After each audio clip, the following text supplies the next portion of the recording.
이 말씀은 예수께서 가버나움 회당에서 가르치실 때에 하셨느니라. 아멘.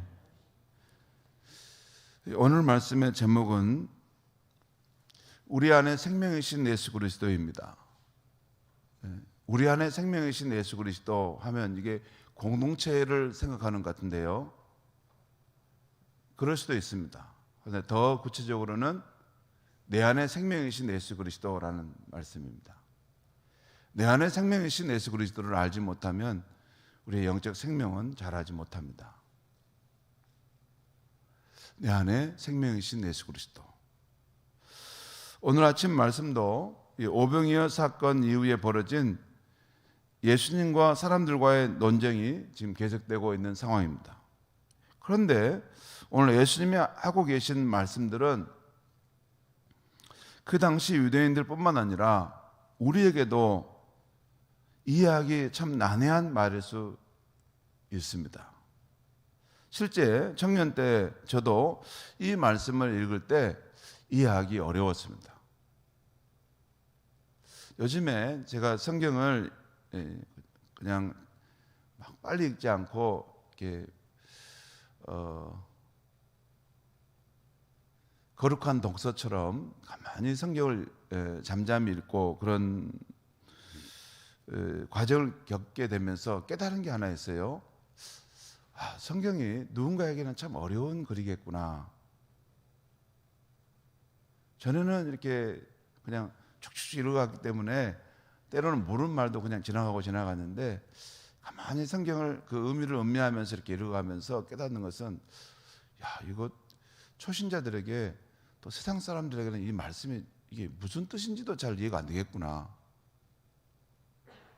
이게 성경이 이게 지금 우리 개정 성경이 그래도 잘 번역됐다고 하는데도 이게 문장의 구조도 어렵고 이게 지금 앞뒤로 뭘 말하는 것인지, 대명사가 뭘 지칭하는 것인지 불분명한 것이 있습니다. 문장 구조 자체도 그러는데 거기에 담겨있는 영적인 의미까지를 성경을 읽은 사람이 알 수 있을까? 그래서 성경을 안 읽겠구나. 이 하나님의 말씀을 성경에 찾고 싶지 않아서 그런 게 아니고 시도를 해보는데 혼자 읽기로는 성경이 어려운 거예요, 이게.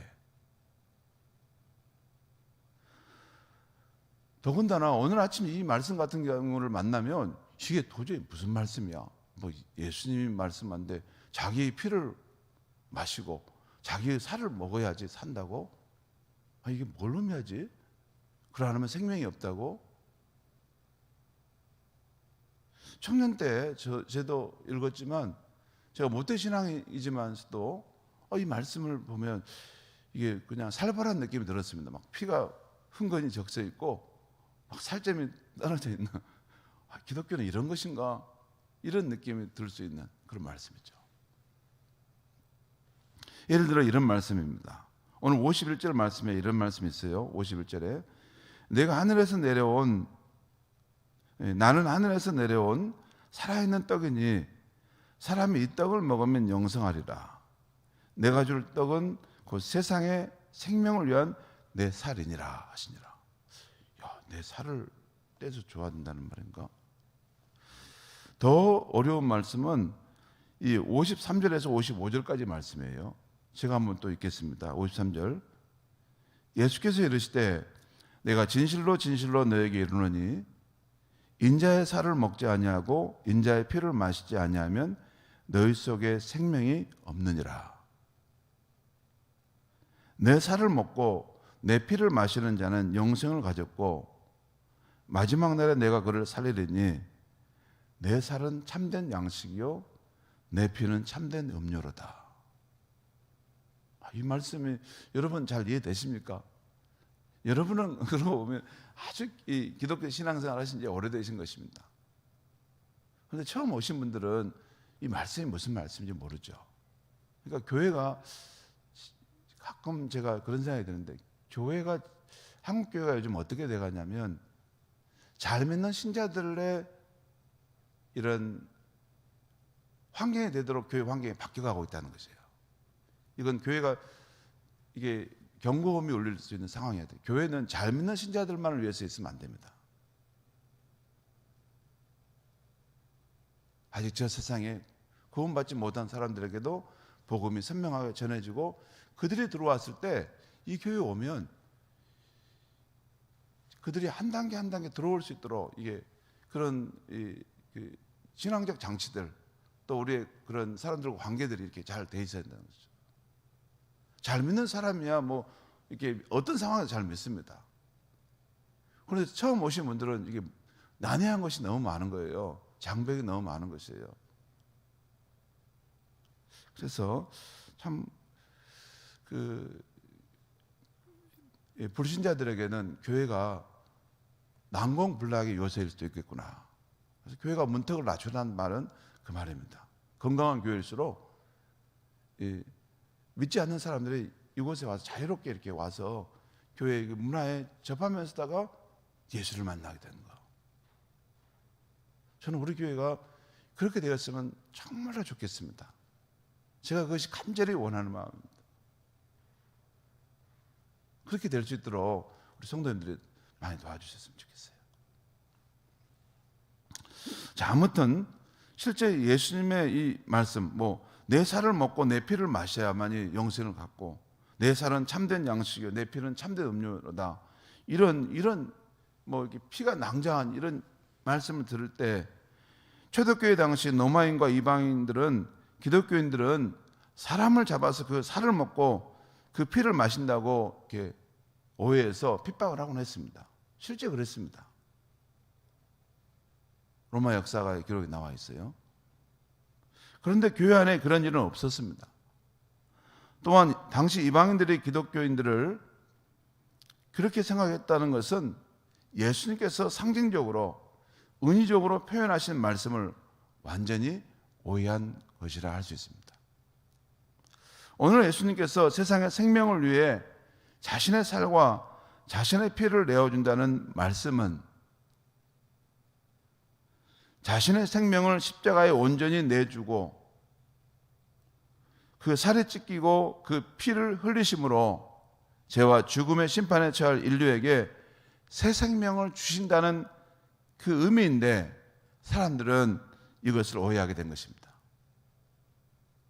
이 예수님께서 내 살과 내 피를 먹고 마신다는 말씀이면 이후에 예수님께서 십자가에서 자신의 생명을 내어주신 거 아닙니까? 그 몸이 찢기시고 그 피를 쏟으셔서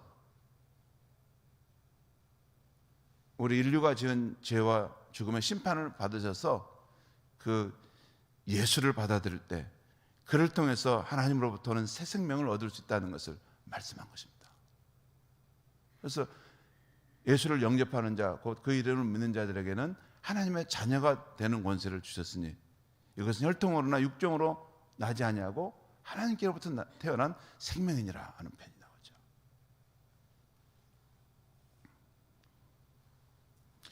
오늘 이 53절 54절에서 예수님께서 말씀하시는 곧 우리가 자신의 살과 피를 먹고 마셔야 영생을 얻게 되고 마지막 날에 다시 살게 된다는 이 말씀 54절에 나와 있죠. 이 말씀은 상징적인 표현이고 예수님이 자신을 믿어야 함을 강조하신다는 표현입니다. 오늘 앞뒤 문장을 잘 살펴보면 이 말씀의 뜻은 내 살을 먹고 내 피를 마셔야만이 영생을 얻고 마지막 날에 다시 산다는 이 말씀의 뜻은 우리가 예수를 믿음으로 영생을 얻게 된다는 그런 뜻입니다. 목사님 그거 어떻게 알 수 있어요? 그 앞에 말씀 보면 알 수 있습니다. 앞에 그 40절 말씀 한번 보겠습니다. 40절 오늘 요한복음 6장 40절 말씀 나와요. 요한복음 6장 40절 우리 같이 한번 읽겠습니다. 시작. 내 아버지의 뜻은 아들을 보고 믿는 자마다 영생을 얻는 이것이니 마지막 날에 내가 이를 다시 살리리라 하시니라. 저 54절 말씀에서도 예수님의 살과 피를 먹어야 우리가 영생을 얻고 마지막 날에 다시 산다고 말씀하고 있죠. 지금 이 40절의 말씀도 우리가 그 아들은 예수님을 말하죠. 예수를 보고 믿는 자마다 영생을 얻고 마지막 날에 예수님이 다시 살리신다는 거죠. 같은 표현을 거기서는 예수님의 살과 피를 먹고 마신다고 표현한 거죠. 또한 오늘 아침의 말씀, 이 47절, 48절 말씀 보겠습니다. 47절, 48절 말씀 제가 읽겠어요. 진실로 진실로 너희 이르노니, 예수님의 말씀입니다. 믿는 자는 영생을 가졌나니 내 곧 생명의 떡이니라. 예수님 말씀하신데, 나를 믿는 자는 영생을 소유하게 될 것이다. 그러면서 내가 곧 생명의 떡이니라 이렇게 말씀하시면서 그 후로 이 생명의 떡에 대한 이야기를 쭉 하면서 이 생명의 떡인 자신의 살을 먹고 마신다는 것을 뒤에 이야기하지 않습니까? 이 앞에서 보면 바로 예수를 믿는 자가 영생을 소유한다는 것이죠. 오늘 말씀 41절과 42절을 보면 유대인들은 예수님이 요셉의 아들이고 또 그 부모를 자신들이 안다는 이유로 예수님이 하늘에서 내려온 생명의 떡이라는 말씀을 이해하지 못했습니다. 육체로 본 그 예수를만 보고 하늘에서 내려온 그 구원자인 예수님을 보지 못한 거죠. 곧 인간적인 선입견, 육체적인 관점으로만 예수를 보고 참된 예수를 믿지 못하는 것을 우리가 알게 됩니다. 그렇죠. 예수님에게는 그 외모의 모습에는 육체로 온 인간의 모습이 있지만 그 안에는 하나님의 신성이 그 담겨 있어요. 예수님은 참 사람이면서 동시에 참 하나님이신 분이 절묘하게 그 안에 통합적으로 임하신 분이에요. 그런데 유대인들은 이 목수로서 예수님은 허름한 옷을 입고 다니고 또 배운 것이 없는 것, 병약한 모습, 이 정도만 보고 그를 함부로 판단하는 것이죠. 근데 예수님은 자신이 하나님의 아들로 오셨던 것을 가지고 나는 세상에 온 생명의 떡이다 라고 말씀하신 것이죠. 우리도 예수님을 알 때 이전에 내가 아는 그 선입견에 붙들려서 인격적으로 날마다 새롭게 찾아오시는 예수님, 그 예수님을 놓치는 일이 없었으면 좋겠습니다. 여러분, 우리가 믿는 예수님은 2000년 전에 예수님, 십자가의 속죄에 이루신 예수님, 죽으신 예수님 아니에요. 부활하셨고 지금도 살아계시고 지금도 실제하시고 역사와 교회의 주로서 통치하시는 분이십니다. 그렇기 때문에 기독교가 아직까지 문을 닫지 않고 있는 거예요. 2000년의 역사 속에서 기독교의 복음은 계속 힘을 얻고 있는 것이고 수많은 젊은이들이 살아계신 예수 그리스도께 자기의 젊음과 생명을 바쳐서 헌신하는 역사가 일어나고 있는 것입니다. 가짜면 그럴 수가 없어요. 지금도 그분은 살아계셔서, 물론 우리 눈에 보이지 않지만 살아계셔서 그를 만난 사람들은 알아요. 인생을 변화시키는 역사를 행하고 계신다는 거예요. 그래서 우리가 예수를 믿을 때 이전에 내가 알았던 그 습관, 그 수준 안에서 늘 머물러 있고 새롭게 찾아오시는 예수님을 모르면 우리의 인생은 달라지지 않습니다. 여러분, 정말 진정한 크리스천은 그가 처음 예수를 믿을 때 하고 마지막 생을 마칠 때가 달라져야 됩니다. 그리고 마지막 호흡이 끊어질 때 그의 모습은 가장 예수님의 형상을 닮아서 정말 아름답게 변화된 모습인 것입니다. 그것이 진정한 크리스천의 삶이라고 할 수 있습니다. 오늘 아침에는 우리가 영적으로 생명의 양식이신 예수 그리스도를 믿고 받아들인다는 것의 의미를 한두 가지 살펴보려고 합니다. 먼저 영적으로 생명의 양식이신 예수 그리스도를 우리가 믿고 받아들인다는 것은, 첫째는 우리가 그리스도와 더욱 연합되어 한 몸이 되어 간다는 것입니다. 물론 이것은 성령을 통해서 예수님과 우리가 더욱 연합되어 하나가 된다는 것입니다. 요한복음 15장에서 예수님께서 말씀하신 주님과 우리의 관계가 생명의 포도나무와 가지로 연합되어 하나가 된다는 것입니다. 여러분, 요한복음 성경을 읽을 때 여러분 주목하셔야 될 것은 요한복음 14장, 15장, 16장은 예수님께서 보혜사 성령에 대해서 하시는 말씀이에요. 그 맥락 속에서 예수님 포도나무와 가지의 비유를 통해서 예수님과 우리의 관계를 말씀하시죠. 자, 20년에 왔다 떠나가신 예수님은 어떻게 그를 믿는 우리와 포도나무 가지로 연결될 수 있겠어요? 그것이 가능한 이유는 부활하신 예수님은 지금도 성령으로 살아서 우리 가운데 오실 때 포도나무이신 주님과 우리 가지인 우리가 생명의 연합을 이룰 수 있는 것입니다. 성령님이 그 안에서 예수님과 우리 사이에 생명의 관계를 연합시키시는 그 역할을 하세요. 그래서 예수님께서 나는 포도나무여 너희는 가지다. 너희가 내 안에 내가 너희 안에 머물 수 있다. 그러면 많은 열매를 맺는다. 실제 그렇습니다. 우리가 생명의 양신 예수 그리스도를 믿고 받아들인다는 것은 우리가 점차적으로 더 그리스도와 연합되어 한 몸이 되어 간다는 것입니다. 또 하나는 내 안에서 그리스도께 사시는 역사가 점점 더 실제화되어 가는 것이라는 것이죠. 사도 바울이 갈라디아서 2장 20절에서 하신 말씀이 바로 이것을 말한 것입니다. 거기에 이런 말씀이 있어요. 내가 그리스도와 함께 십자가에 못 박혔나니 그런즉 이제는 내가 사는 것이 아니요 오직 내 안에 그리스도께서 사신 것이라. 내가 사는 것이 아니라 내 안에 그리스도께서 사신 것이라. 내 본체, 내가 육체로 이렇게 살고 있지만 내 안에 그리스도께서 사신다는 거예요. 그게 본체라는 거예요. 그게 크리스찬이라는 거죠. 이제 내가 육체 가운데 사는 것은 분명 육체로 내가 사는 모습이 있어요. 하지만 더 중요한 것은 나를 사랑하사 나를 위하여 자기 자신을 버리신 하나님의 아들을 믿는 그 예수 그리스도를 믿는 믿음 안에서 내가 사는 것이다. 곧 그리스도께서 우리 안에서 사시고 역사하실 뿐만 아니라 우리 또한 그분을 믿는 믿음으로 사는 것, 이 사람이 크리스찬이라는 거예요. 두 가지예요. 그리스도께서 우리 안에서 사시고 역사할 뿐만 아니라 우리도 또한 그분을 믿는 믿음 안에서 사는 것이라는 거예요. 여러분, 그리스도께서 우리 안에 오셔서 실제하시고 살아계십니다. 인간에게는 육체와 영혼이 있어요.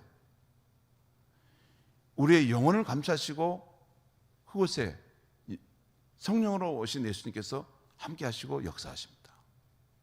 그래서 우리가 여러분 신앙생활 할 때 말씀을 읽으면서도 가만히 그리스도를 생각해 봐야 되고, 무슨 힘들고 어려운 일이 있으면 그리스도를 생각해 봐야 되고, 주님 어떻게 해야 됩니까? 이렇게 말하는 것이 아주 정상적인 삶이에요. 혼자 있을 때는 전혀 그리스도와 관계없이 나 혼자만 뭘 막 생각하고 그리스도인은 아닙니다. 예수님은 성령으로 우리 안에 오셔서 우리 영혼을 감싸시고 계시는 분이세요. 이 성경의 말씀은 상징이 아니고 실제인 것입니다. 눈에 보여야만 믿는 것입니까? 눈에 보이지 않도 정교와 공기는 우리 삶에 실제하지 않습니까? 예수님은 성령으로 우리 안에 와서 계시고 우리의 생명이 되어 있는 것입니다. 그래서 그리스도께서 내 안에 사는 삶이란 어떤 삶일까? 그것은 내 안에 성령으로 오신 예수님께서 내 안에서부터 하나님 나라를 회복하기 시작해서 점차 가정과 교회 공동체 그리고 세상에서 만나는 이웃들에게 그 영향력을 나타내 가시는 삶인 것입니다. 내 안에 성령으로 오셔서 역사하시는 예수 그리스도의 그 뜻에 순간순간 순종함으로 예수님께서 나를 통해 선한 삶을 사시는 것이 점점 더 분명하게 나타나는 것입니다. 그것이 진정한 크리스천의 삶입니다. 사랑하는 성도 여러분, 오늘도 우리 안에 성령으로 오신 예수 그리스도, 그분과 더욱 가까워지고 그분의 역사하심이 우리들의 생활 속에서 아름답고 거룩하고 품위 있게 드러나기를 바랍니다. 기도하겠습니다. 하나님 아버지, 오늘 이 아침에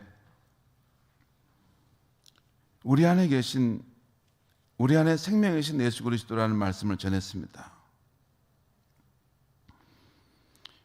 우리가 생명의 양식이신 예수 그리스도를 믿고 받아들인다는 것은 우리가 예수님과 더욱 연합되어 한 몸이 되어 간다는 것이고, 또한 예수님께서 우리 안에서 사시는 역사하심이 더욱더 실제화 되어 간다는 것을 일깨워 주시니 감사합니다.